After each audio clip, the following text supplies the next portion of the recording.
What happened to the sharing?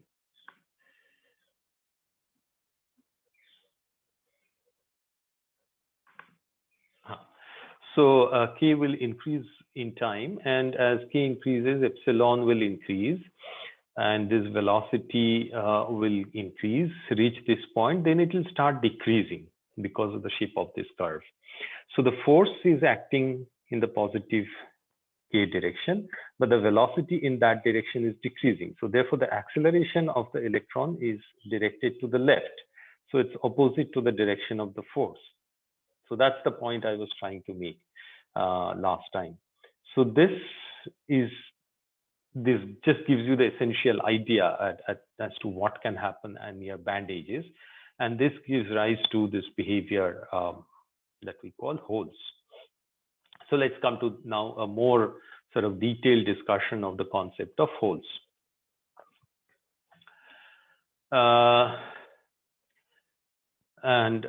Basically this idea of holes, which will allow us to understand why in the Hall measurement, some metals seem to have positive charge carriers. So there are 3 points that you need to understand. One is, the first point is this, that this is what we have discussed many times. So last time I showed you that this factor d cube k over 4 pi cube, this is the number of electron, this is sort of the electron density for a volume d cube k at a point k in the reciprocal space. In other words, per unit volume of real space, the number of electrons in a volume d cube k of the reciprocal space is this much, d cube k over 4 pi cube. And they will have a velocity vk, so minus c times vk times this much is their contribution to electron current. So now if I have a partially filled band and I want to calculate the current due to all the electrons living in that band, I just have to integrate this over all the occupied states. So now this integral over k goes over the occupied states. So in a particular band, some k states are occupied, and this integral is over those k points, and that, or rather that region of the k space, Brillouin zone in particular. Now remember, this is what we argued last time. It's not showing me that, but anyway. So I'll go back to that equation. So this is what we argued last time. When we integrate this quantity over the full Brillouin zone, I get a 0 simply because epsilon is a periodic function of k over the Brillouin zone. So when I integrate this over the entire Brillouin zone, I get a 0. So now I use this result here. So this is 0. So this integral over the entire Brillouin zone is now broken up into integral over occupied states plus the integral over unoccupied states. I'm just separating out these two contributions. And from there, if I take one to the left-hand side, so this integral over the unoccupied states would be just negative of the integral over the occupied states, straightforward. And then I multiply it by E on both sides. So what I have here is minus, sorry, the left-hand side, minus E times this much is plus E times this much. But then minus E times this much, as we just said here, or here in equation 17, is the current due to all the electrons in that particular band, the left-hand side. So that is exactly equal to the current if I integrate over the unoccupied state, but assume that that is those states are occupied by particles which have charge plus E. So that's point number one to realize.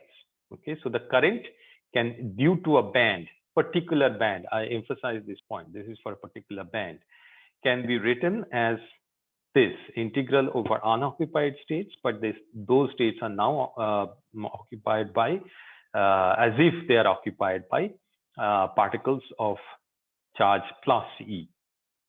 Okay, so this is what I have written here. Current produced by electrons occupying a certain set of levels in a band is exactly the same as the current when A, these levels are unoccupied, and B, the remaining set of levels are occupied by particles of charge plus E.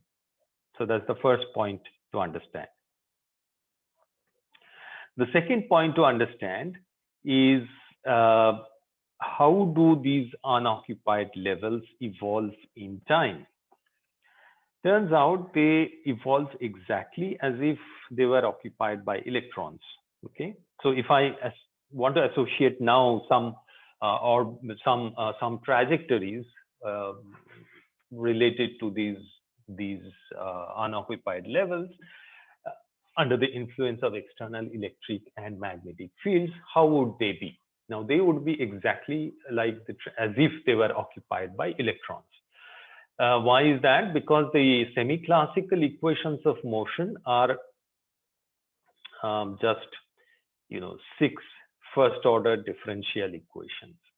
So if I know R and K at any time, that uniquely determines the trajectory for all past and present times, of course, between collisions. So all these evolution is in between two collisions. So in other words, trajectories for two different R and K points at a given time will never meet.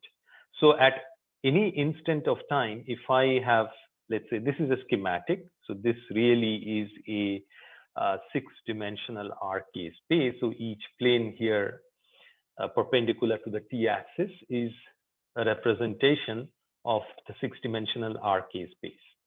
And each point on this has 6 coordinates. And this is time evolution. So if I have some point RK here, where my pointer is, that uniquely determines how this will evolve as t progresses. Similarly, this point here has a unique trajectory going through it. So therefore, to start with, if these set of levels were occupied, they will evolve and they will always remain occupied. And these levels which were unoccupied will evolve in their own way and will remain. In other words, they will never intersect with any of these trajectories. So that is something to understand. The third thing to understand is that how do holes respond to external fields? For that, we have to understand how the electrons respond to field, which is given by the semi-classical equations. Now, what is important is that at some points, as I showed in that schematic 1D picture, at some points, the acceleration of the electrons can actually be opposite to k dot. Okay, so dv dt can be, so k is increasing, but the acceleration is in the opposite direction. It is in these situations or those kinds of orbits that actually behave like hole orbits. That is the point. And this often happens to be the case near band maxima. Okay, so let me show you this picture once again. It is a band maximum. So the maximum of the band is here, and it is often around these points that you have such behavior that the acceleration of the electrons happens to be opposite to k dot. And that's when you have this hole-like behavior. So why is that?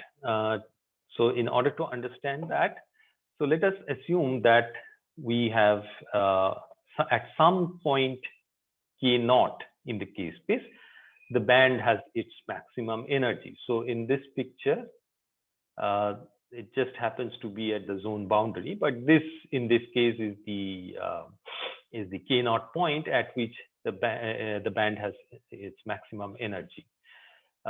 Need not be, it could be some other point in real materials, but the actual location of k naught is not important. So what we are doing is then, since k naught is a point of maximum, we can expand epsilon at k points very close to k naught, as is given in equation 19. Now this, of course, in this equation, of course, A has to be a positive number because the energy is going down as we move away from K naught. So therefore, A is a positive number. And the first order term will not appear because it's a point of maximum.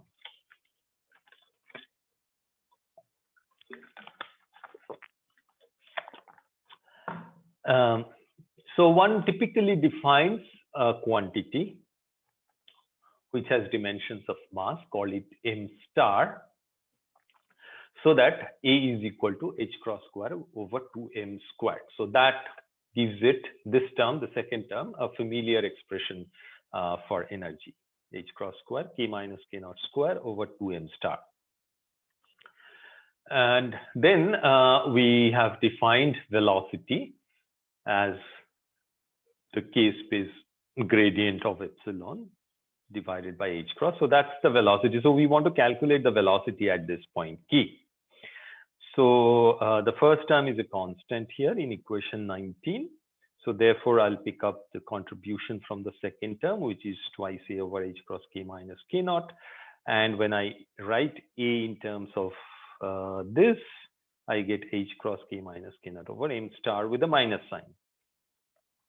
So that's the velocity. Now, what is the acceleration? So I take dv dt, and dv dt on the right hand side of equation 21 will give me a k dot. So as you see, and we have taken m star to be a m star is a positive number because A is a positive number, right? So the right hand side is so basically what equation 22 tells us is that A is opposite to k naught. So that is the argument we were making in that simple picture. So near a band maximum, you end up get very close to where you can make this sort of expansion. The acceleration happens to be opposite to k dot. Okay, so now let us write the semi-classical equation of motion for k dot, this one. So in this, instead of writing it in terms of h cross k dot, let us write it in terms of A, the acceleration. Now, from this equation 22, obviously h cross k dot is minus m star A. So minus m star A is the force on the right hand side. And so therefore, acceleration is equal to this, what you get in equation 23. Now, what does this tell us? Now, electrons in such levels would behave as if they have negative charge and negative mass.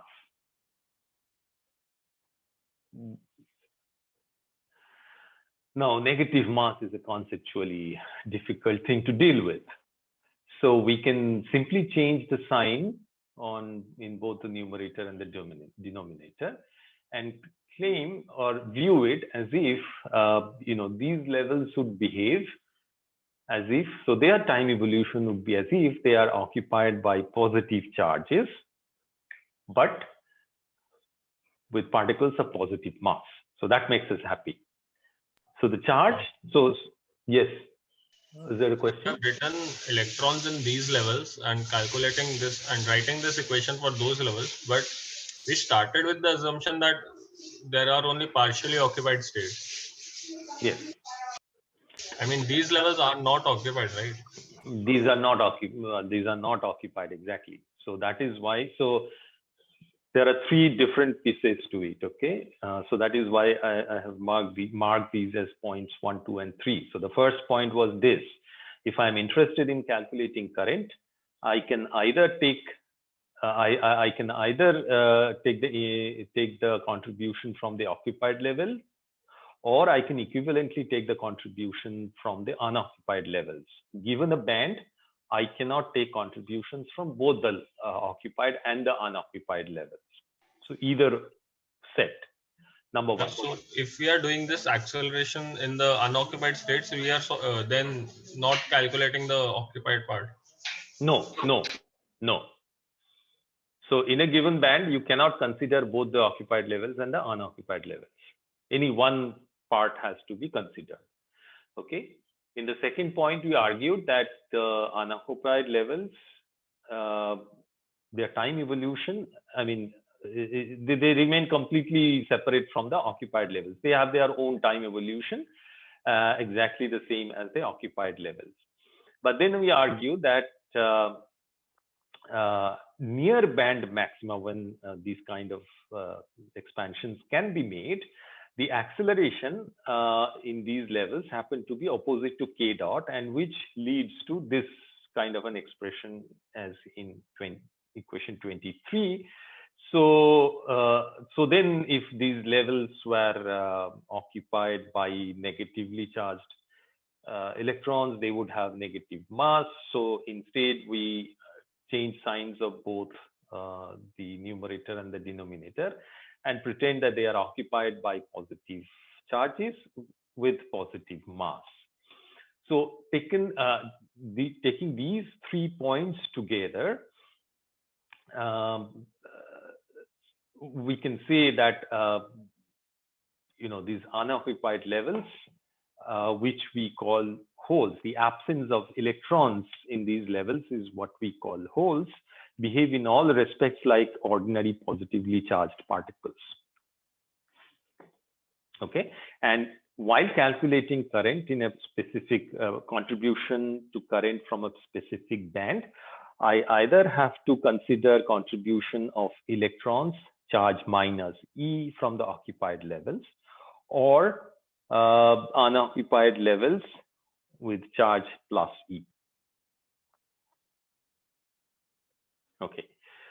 Now here we put a strict condition and we asked whether the acceleration is in the direction of k dot or opposite to k dot. One can actually relax that constraint a little bit and ask the question whether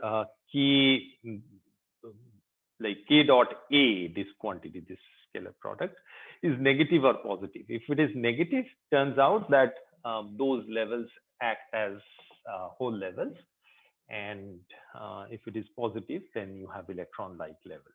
So let me go through this argument, which introduces another quantity of importance. So I can write k dot A as k dot dv dt, and v is 1 over h cross k derivative of epsilon. And then after that, it's a simple algebra. So I can, this time derivative, I can write another del epsilon del k. I mean, I can take another k derivative of epsilon and then write 1 over k dot. So that will give me this expression. You should be able to work it out easily. So this is the expression we get, and the condition that k dot A is less than 0 is therefore that this object has to be less than 0. So if it is obviously true at the maximum, and then it should be true at some neighborhood of that maximum.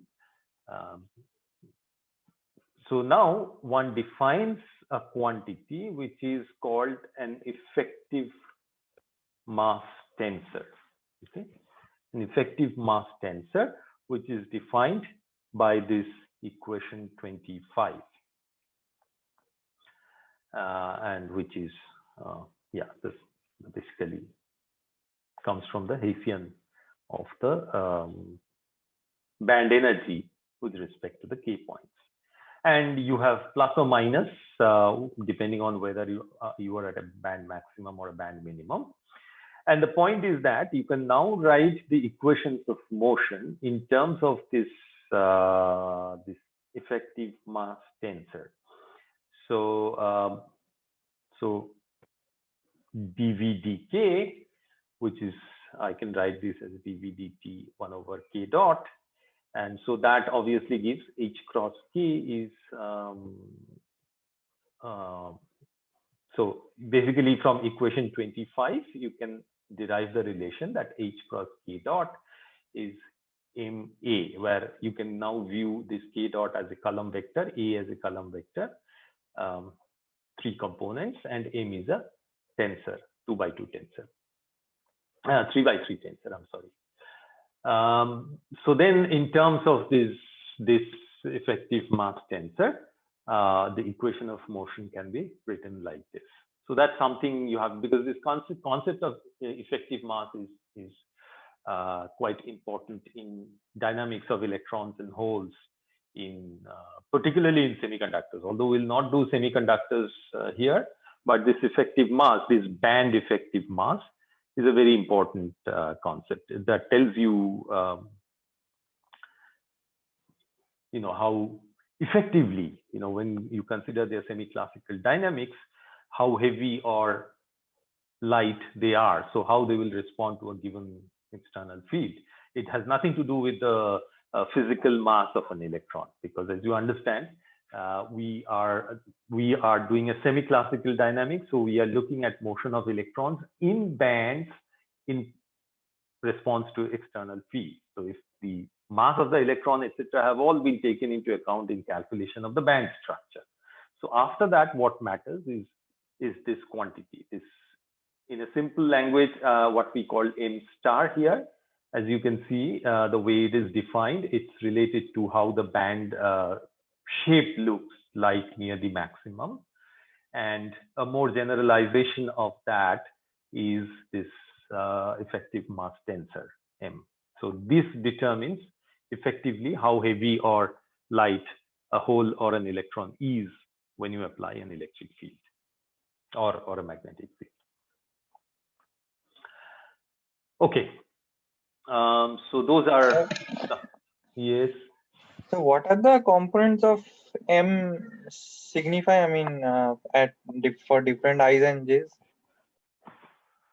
So it just signifies how, for example,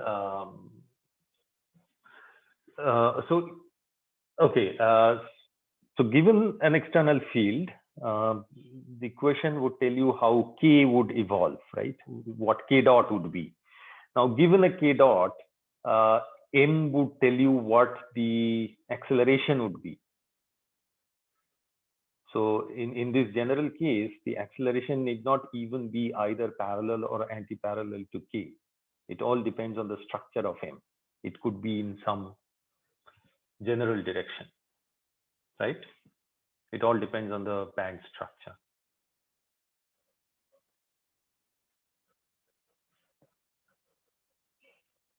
Is that clear to you? Yes. So M is a tensor. So when we do inverse, it may not need to be in the same direction as force. So that is what you're saying? Yeah, that is what I'm saying. So A and K dot need not be in the same direction. They need not even be parallel and anti-parallel to each other, parallel or anti-parallel to each other. There can be a general direction between them, general angle between them, depending on the structure of M, which is entirely a consequence of the band structure at a particular point.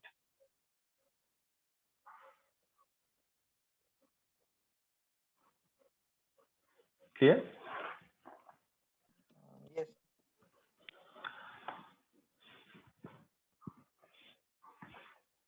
Okay, so now we will look at semi-classical motion in a constant magnetic field, only a magnetic field. There is no electric field now. So in this case, these are the equations of motion, obviously.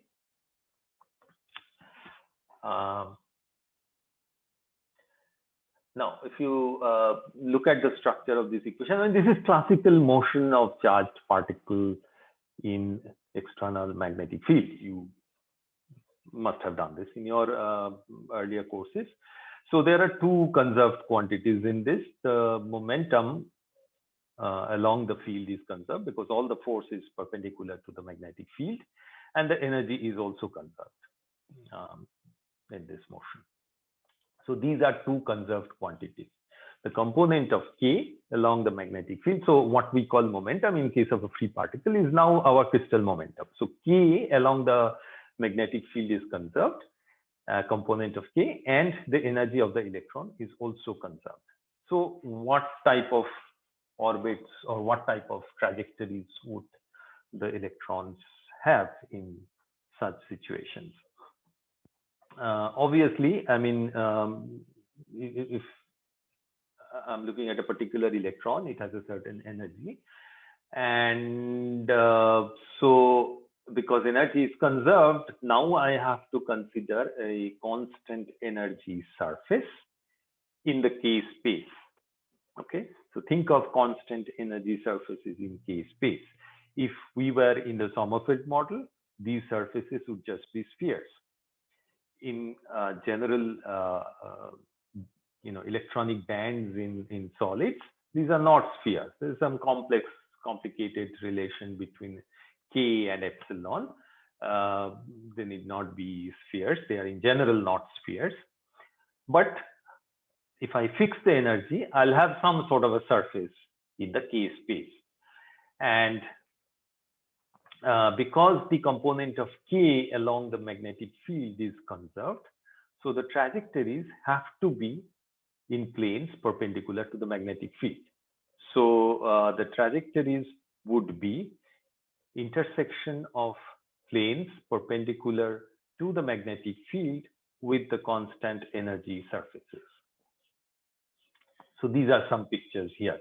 So this is a constant energy surface in some metal in the reciprocal space, and these different sort of lobes that you see are in different Brillouin zones. So this is a repeated zone scheme that is shown here. So this orbit over here, you see, this is one possible orbit. This is another one, okay? And as you see, this is not sort of coming back to itself because of the structure of the constant energy surface. I mean, this takes some time to visualize. I mean, I can help you only to some point, but after that, you have to sort of sit down and think about this constant energy surfaces in the K space where things are periodic as you move out of the Brillouin zone.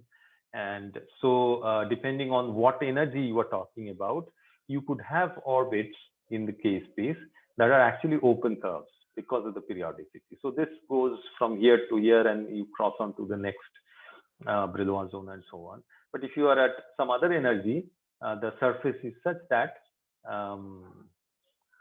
it just,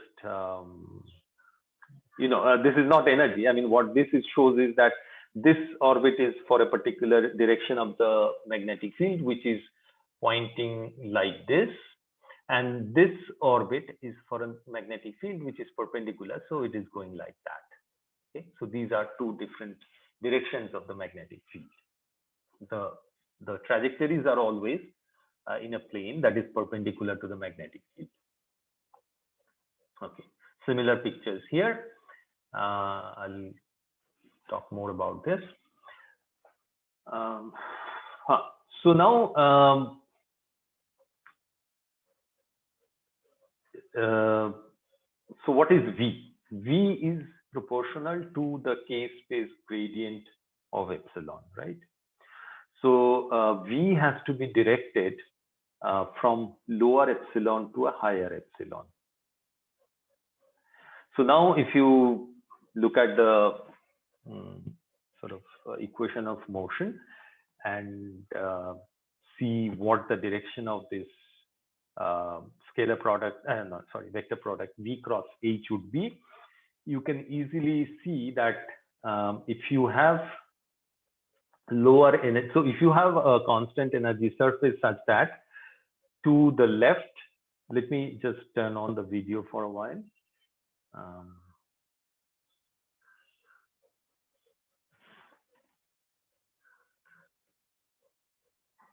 Okay, so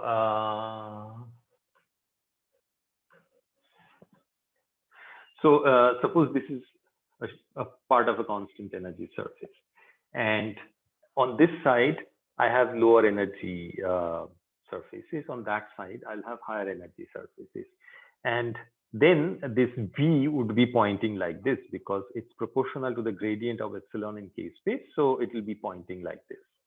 So if that is the direction of V from the structure of the semi-classical equation, you can easily see then that if the magnetic field is pointing upward like this, then the trajectory would be like this. So the electrons would go like that. On the other hand, if, and we have seen how this is possible in reciprocal space, depending on the band structure, that if it so happens that on this side, there are higher energy surfaces, on this side energy decreases, then V would be pointing like this, and then it would go like this. And this sort of orbits are called hole orbits. So it all depends on your band structure and the direction of the magnetic field. So there are pictures given in the book, which you can see. So for example, this orbit marked A here is an electron orbit. On the other hand, this orbit B is a hole orbit, and this is an open orbit. So basically what I'm trying to tell you is that all these things are possible depending on where your constant energy surface is, what is the direction of the magnetic field, and so on.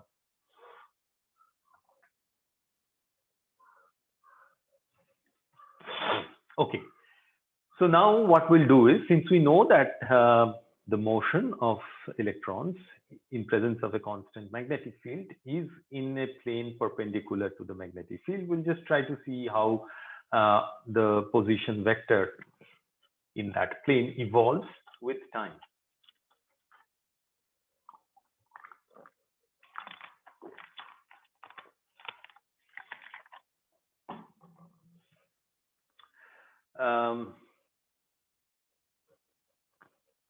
So where was so this is the equation we will use, and in this so I'll write V as R dot, and then I'll take a cross product with the unit vector along H on both sides. Okay, so that is what is done here. So I take a unit, I take a cross product with a unit vector along H, and then after that, you just use usual vector algebra to arrive at this expression. Now this is R dot minus the component of R dot along the field direction. So which basically gives me R dot in a plane perpendicular to the field. So there's nothing very terribly difficult or profound about it, just usual vector algebra. And then I integrate this equation. When you integrate this equation, basically you get this. So from R dot, and on the right hand, on this side, you have K dot. This should be vector K dot. So you have this. So basically, then what we learn is that there is a relation between how the K index evolves for the electron and how its position in real space evolves. This is a unit vector. So when you take a cross product of this KT minus K0 with H cap, it basically rotates that vector around the H direction. So the trajectory in real space is the same as the trajectory in K space, but rotated by 90 degrees and scaled by this factor. That's all. That's what you learn from this.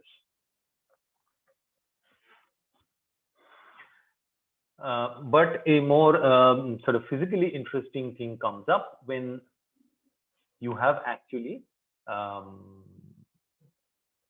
okay, we'll come to closed orbits later on, but first let us look at what time it takes for the electron to travel between 2 points K1 and K2. So the time taken, this should be K1, okay, not K minus 1. There is a typo here, K1 to K2. So this is the time taken for the electron to travel from T1 to T2. Now, what is this mod of K dot? This mod of K dot is related to the velocity, okay, from the semi-classical equation of motion. This is rather straightforward to derive. So from the equation for H cross K dot equal to, you know, E over C V cross H, where V is at del epsilon del K, you will get this. So, so now what one does is you plug this expression for K dot in equation 30. Doing that, you will get this.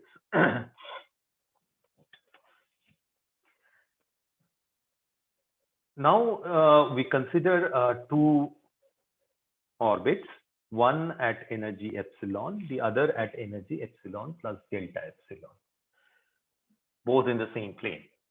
Okay. So then this difference in energy, delta epsilon, would obviously be the, so I'm at a K point on the orbit at epsilon.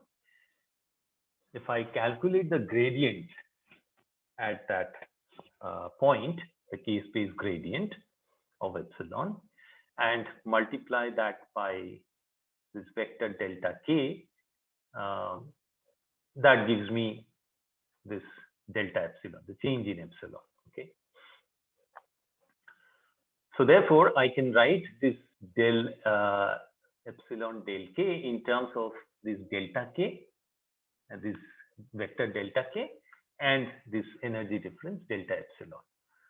So this gradient is simply delta epsilon by delta K. So writing that, so you take that and plug that in equation 31. So you'll get this integral in terms of the vector delta K, and in the denominator you have delta epsilon. Now what is this delta K? For that, let us look at a figure.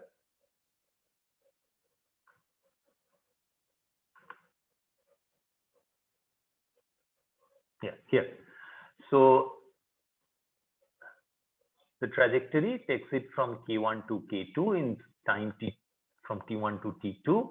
This is my vector delta K, and from here to here, and I'm integrating this delta K from the point K1 to K2. So that basically gives me this area over here, right, in this small strip. That is what that integral is.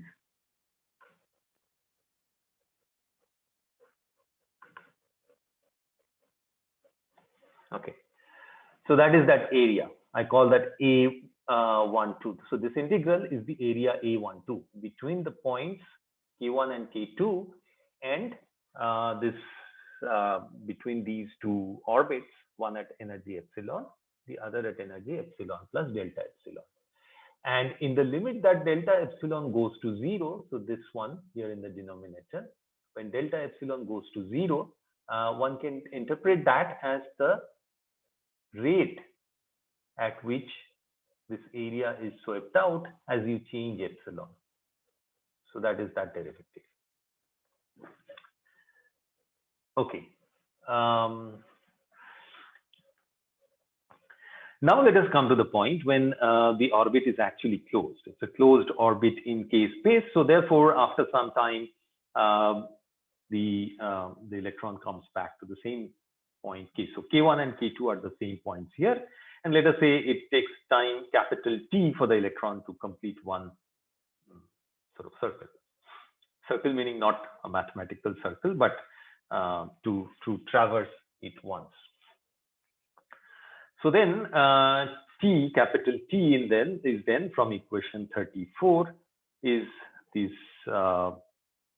energy derivative of the area A at some epsilon and a constant Kz, because Kz here it is assumed that the field is along the Z direction and Kz is a constant of motion, as we said. Now this is just to introduce some concept that is often used in this business, is that you introduce, you try to make a resemblance of this time period with the time period that a free electron has when it moves in an external magnetic field. So there you have what is called the cyclotron frequency, EH over MC. So therefore, the corresponding time period is twice pi over omega c. That is, it will give you this quantity. So here instead, you define an effective mass m star, so that this time period in equation 35 for band electrons is equal to twice pi m star c over EH, in analogy with this expression. So in equation 36, m is the actual mass of an electron. But in the next line, this m star is not the actual mass. It's again, some effective mass. It's not even the band effective mass. These are not the same thing. There are several effective masses that one defines depending on the context. So here it's just to bring in a resemblance between this free electron expression and the band electron expression. So this is defined as this quantity in on the right hand side in 35. So that gives you an expression for m star. That's it.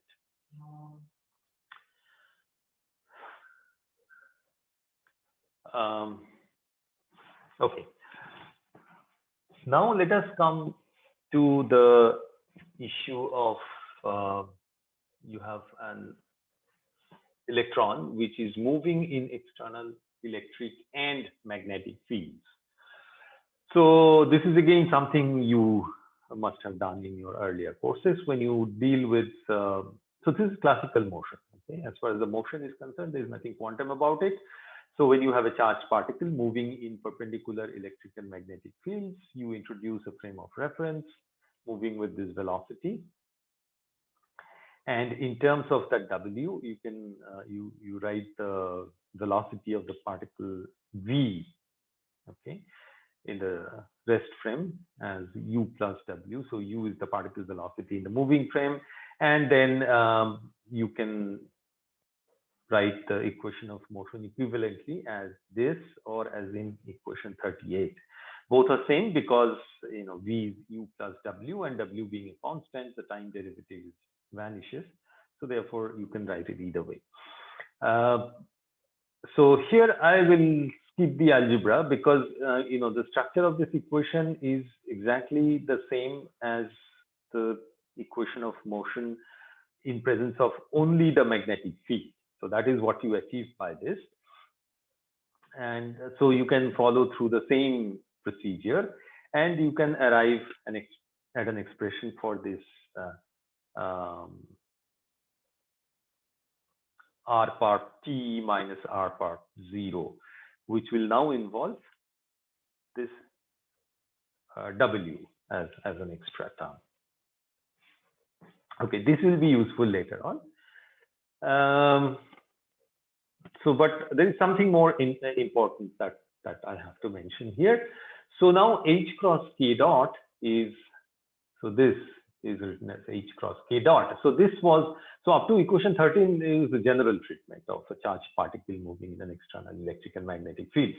So now we bring it back to the discussion of Bloch electrons. So I will write H cross K dot, which is my rate of change of velocity equivalent to this du dt, is this U cross H now instead of V cross H. So now U is written as V minus W, okay, and so then V as usual is the K space derivative of epsilon. So this V is written as del epsilon del K 1 over H cross. And then what I do is from here to the next line, I pull out this del K outside, epsilon K, and with W, instead of W here, I take W dot K. So del K, W dot K will give me W. So that's how I have written it. And then I define this quantity within this bracket, epsilon K minus H cross W dot K, as some quantity which I call epsilon bar. So that's just a definition. So what do we learn from this? What we learned from this is that, so this is exactly like the equation of motion of the electron in an external magnetic field, except that now we have replaced the band energy epsilon by this quantity epsilon bar, which is epsilon minus something, which depends on both the electric and the magnetic fields. It depends on W, which is given by this. Okay, so it basically goes as strength of E over strength of H times C. Okay, so then what we can say is that now the orbits of the electrons would be intersections of planes that are perpendicular to the magnetic field and constant epsilon bar surfaces rather than constant epsilon surfaces. So that is the purpose of this exercise. The orbits will be intersection of planes that are perpendicular to the magnetic field and constant epsilon bar surfaces.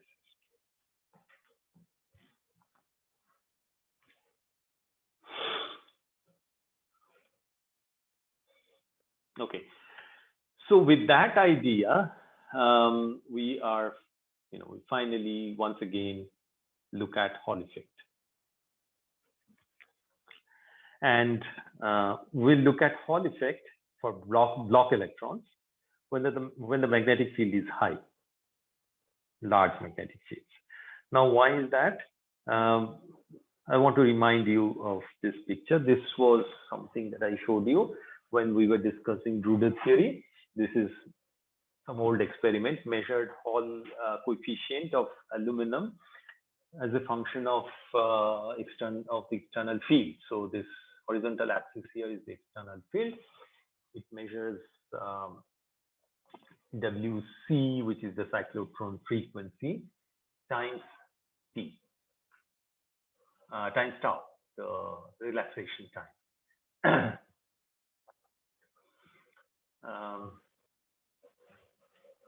Okay. And beyond a certain value of omega c tau, as you see, the Hall coefficient becomes negative, suggesting that, what they are plotting is not really the Hall coefficient. It's 1 over RH times NEC. So when this thing becomes negative, it suggests that you have positive charge carriers in your system. So that is what puzzled us, and there is no explanation for this within either the Drude theory or the Sommerfeld theory. So now what happens at high magnetic fields? At high magnetic fields, epsilon is nearly close to epsilon bar. In other words, this quantity, H cross W dot K, is small when you have large magnetic fields. Now, in order to see that, and this is what I say, and this is where I would, this is the reason I ask you to read Ashcroft and Mermin, because condensed matter physics, a good part of it. Of course, there are formal theories, you can work things out, but at every step you have to make assumptions. And these assumptions are, of course, have to be, they have to be physically meaningful. So therefore, you have to have an understanding of the order of magnitudes of various quantities, which is small, which is large, what actually happens in experiments, what can be achieved, and make your assumptions accordingly, and so on. The brute force approach most often doesn't work. This is perhaps true of every branch of physics, but definitely so in case of condensed matter physics. So what happens at large magnetic fields? Now, what is large magnetic field? How large is large? Here, even 1 Tesla, that is 10 to the 4 Gauss, is large enough. So this quantity, H cross K dot omega, is smaller than this quantity. Why is that? H cross is, of course, H cross. A naught is the Bohr radius. C this this part CE over H is the magnitude of W. Remember, W was C E cross H over H cross. Okay, let me show you this thing once again. So this was W. This should be vector W. Its magnitude is CE over H. So that is CE over H. And so left hand side is smaller than this because remember K is reciprocal space vector within the Brillouin zone. And the extent of the Brillouin zone is 1 over A, where A is a lattice constant, typical lattice constant, size of the primitive cell, which is of the order of few angstroms, typically 2, 3, 4 angstrom. And A naught is the Bohr radius, which is half an angstrom. So therefore, 1 over A naught is going to be larger than 1 over A, which is anyway the maximum that K can be. So therefore, this inequality holds. And then after that, it's a rearrangement of this term, E squared over A naught.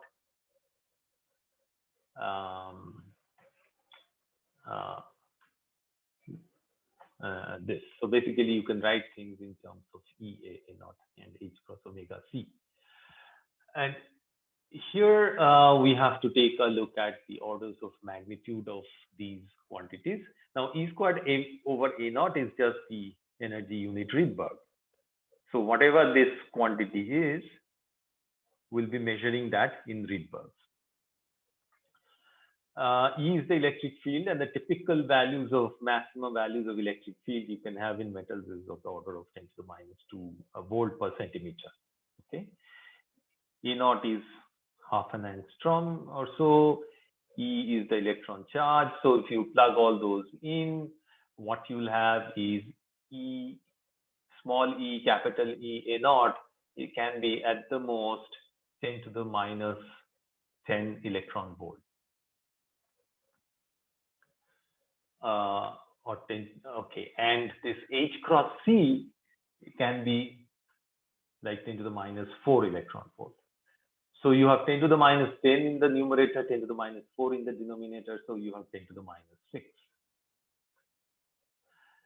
So given the Rydberg unit, this is of the order of 10 to the minus 6 Rydberg.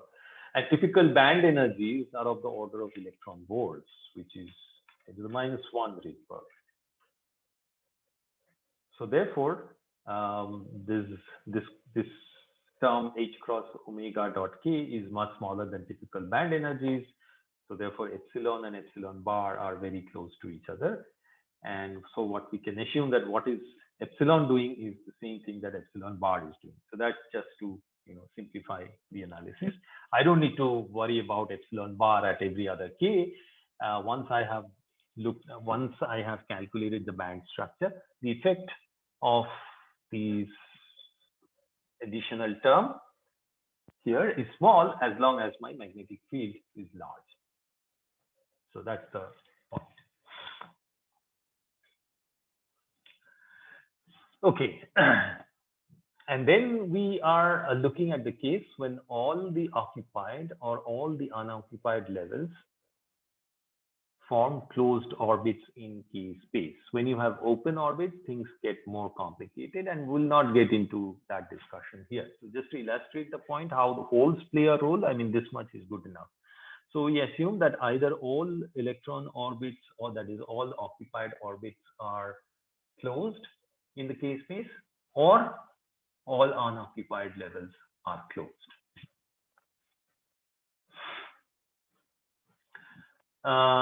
For such cases, I mean, when you have high magnetic field, what does that mean? High magnetic field,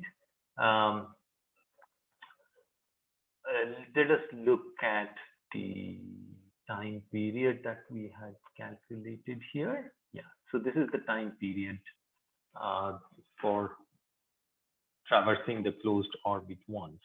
And when H goes up, time period becomes smaller. So when we have high magnetic field, we'll interpret that as the time period being small, But whenever you talk about small or large in physics, you have to be clear about with respect to what. And here it is small with respect to the relaxation time. That's the only other time scale you have in the problem in the system. So therefore, tau is small compared to t is small compared to tau. The electrons, if you are talking of electron orbits, they traverse this orbit many times before they undergo a collision. So in between two collisions, there are several times that the electron completes the orbit. So that another way of putting that would be to say that omega c tau is much greater than 1. So that requires the magnetic field to be large and also tau to be large. Remember we had derived this equation for time evolution of R part in presence of crossed external electric and magnetic field, which I'll show you once again, this equation over here. So now what we do with this is that let's say we are at time t equal to 0. So the last time on an average, the last time an electron suffered a collision was tau times before.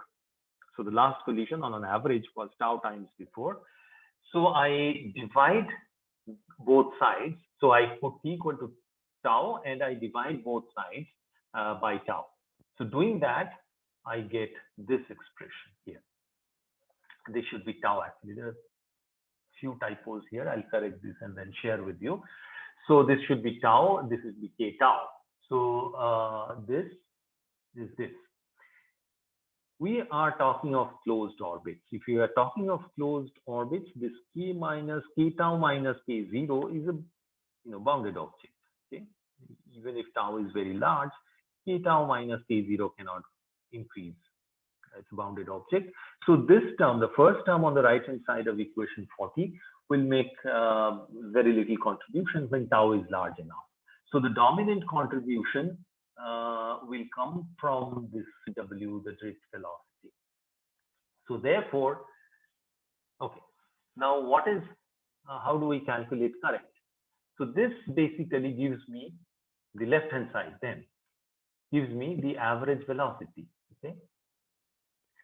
This is how R changes over a time tau divided by tau is the velocity, average velocity. So minus E, if it's electron orbit, minus E times electron density times the velocity is the current.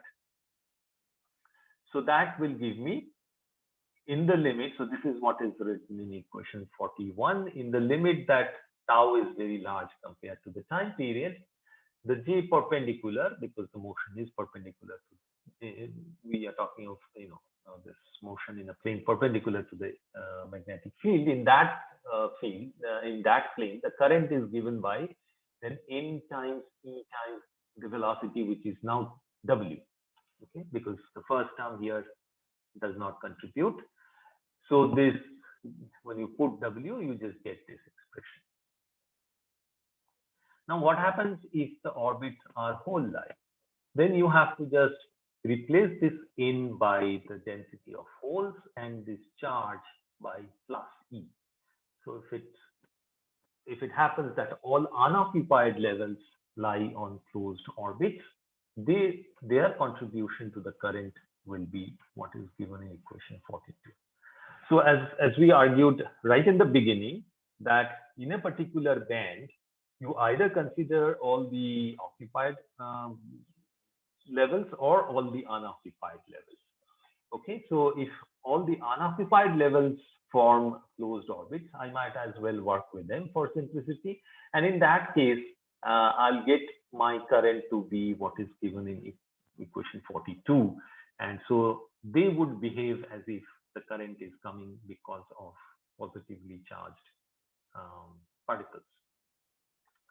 So remember, the Hall coefficient was determined as the ratio, this should be ratio, of the electric field perpendicular to the current. So in the typical Hall sort of setup. I'll try to show it, try to remind you.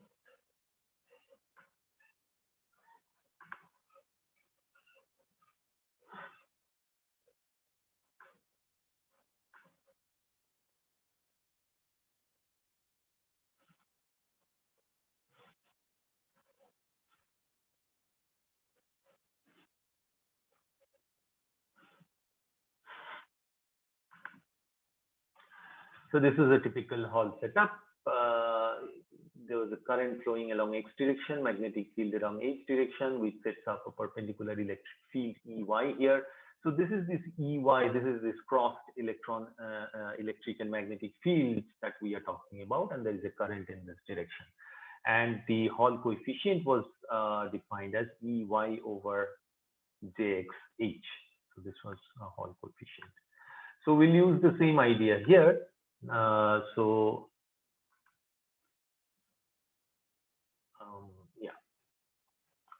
So the Hall coefficient for us will be the current, the electric field divided by the current and the magnetic field, right? So am I making a mistake here? Just a second, whether that should be, just give me a second.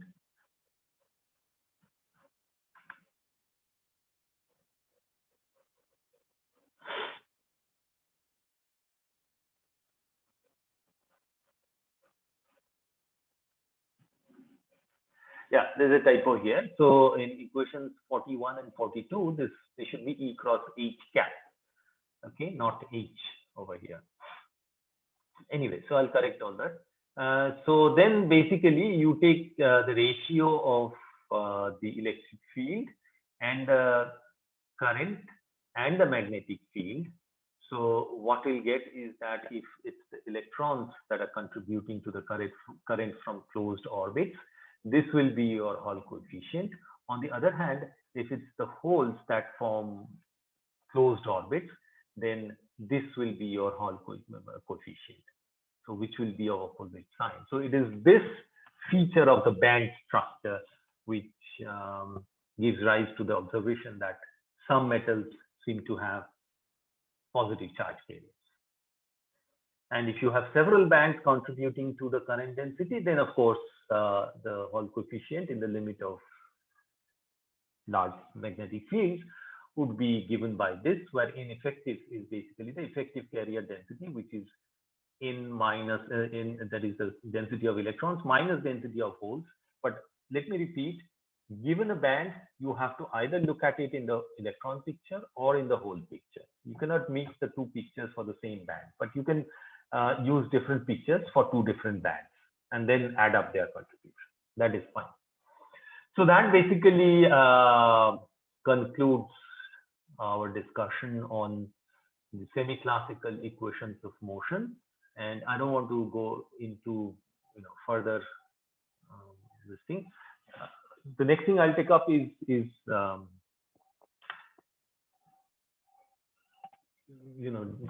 conductivity of metals by doing a more elaborate theory.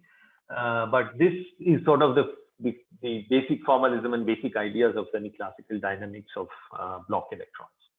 So here, let me once again point out that you can have open orbits, you can have closed electron orbits, or you can have closed hole orbits, depending on your band structure and the direction of the magnetic field. So I finished a bit earlier than I had anticipated, partly because I don't have to write anything, but I think there is enough of material for you to study. So if you have any questions, you can ask now.